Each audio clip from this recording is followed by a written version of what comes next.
Good morning, good afternoon, or good evening, as the case may be. We have here a video from an agitated applicant for the JREF $1 Million Prize, a Mr. Greg Price, somewhere in Minnesota. Apparently he believes that he's been slighted, and in the video he attempts to show us his marvelous power to dowse. He complains mightily that he's been trying to get tested for the prize for more than 2 years, but he fails to mention that we were unable to read his application and his claim, and we had to exchange a lot of correspondence with him in order to get that clarified. Finally, we received a brief 25-word note from the required academic source validating that the applicant was able to perform as described. I read from that affidavit. Mr. Greg Price demonstrated his dowsing ability to my satisfaction with brass dowsing rods in the downtown library at Duluth, Minnesota, around 10:30 a.m. Saturday, the 22nd of December, 2007. Dr. Robert E. Paulus, Professor Emeritus from the University of Minnesota Duluth, was the author of this document, which tells us nothing at all about what Mr. Price was able to do to convince the professor of his dowsing ability. Now, normally we would require a little more evidence than this, but we're willing to waive such details in order to save Mr. Price from an attack of the vapors. I only hope that his demonstration for Professor Paulus was better than what he shows on his video. Let's take a look at part of that video. I will walk to this circle that I drew. I walked around the circle. Now I will mark that path with these rods. I attached these line levels so that anybody saying that I tipped them, I can prove them wrong. And you can clearly see the rods hit me and bounce. And I'm holding a tube now, and I don't twist my hand, so you explain how if I'm keeping it level and doing this, that this can be true. Here, we've got them level. I didn't do that. Now I will come from this direction.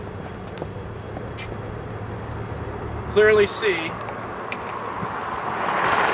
do not do that. I'm not moving my hands. The levels are level. I've got these goggles painted with oil-based paint. I can't possibly see through these. Okay, I'm in front of the circle. I can't tell you that it's perfectly level, but it's going to be pretty good right there, I believe. Now I'm going to walk to the circle. And clearly, I'm not moving my hands. And clearly, they are moving and crossing. So I have proven my point in 2 different ways. And I'm looking for the parties aforementioned to get this together, and I want my chance. Otherwise, James Randi, admit you're a fraud, that your offer is a fraud, and disband your organization. Thank you. You must understand that dowsers always work with systems that are out of equilibrium.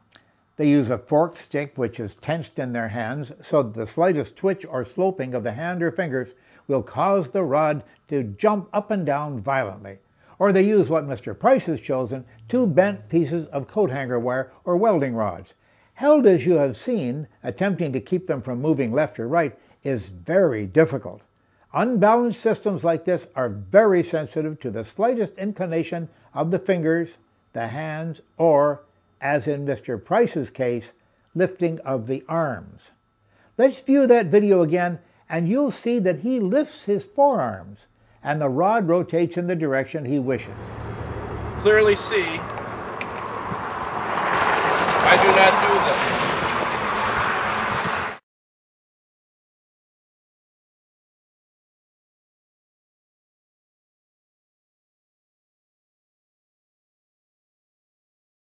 Knowing the nature of the ideomotor reaction, of which this is a perfect example, I'm sure that Mr. Price is quite unaware of how he makes the rods move. In fact, we've already told him about this, and he just can't see it. However, all that is moot. I refer to part of Mr. Price's description of his abilities. I would first walk the area before and check for pipes, wires, water, etc. that could complicate the demonstration. Well, that's interesting.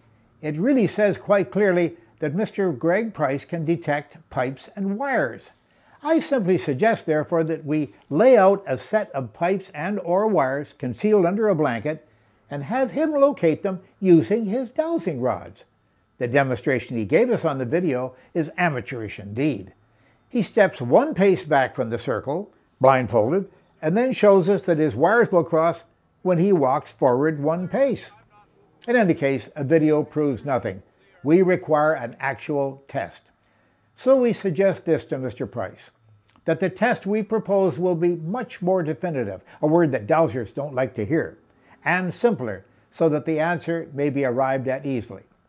I must tell you also that presently Mr. Price's application has been closed because he's threatened legal action against the JREF. Far from being intimidated, we welcome his legal action.